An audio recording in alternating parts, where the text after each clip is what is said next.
Hello everyone, তোমরা সবাই কেমন আছো? আশা করি তোমরা সবাই খুব ভালো আছো।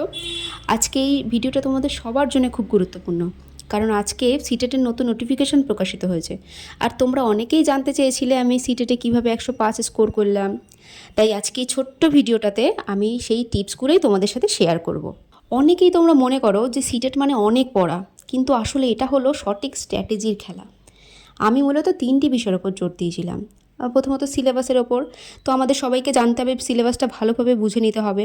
দ্বিতীয়ত হচ্ছে কনসেপ্ট, মানে শুধুমাত্র মুখস্থ বিদ্যার ওপর চালালে হবে না, তোমার কনসেপ্ট ক্লিয়ার থাকা জরুরি।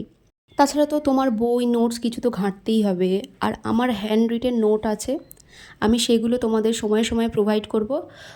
তোমরা যদি অল্প সময়ের মধ্যে স্মার্ট পদ্ধতি অবলম্বন করে খুব ভালো স্কোর করতে চাও, তাহলে আজকেই তোমরা আমার এই চ্যানেলটি সাবস্ক্রাইব করো। তোমাদের যদি এই সিটেট পরীক্ষা বা প্রস্তুতির ব্যাপারে কোনো কিছু জানার থাকে, তাহলে অবশ্যই কমেন্ট করে আমাকে জানিও।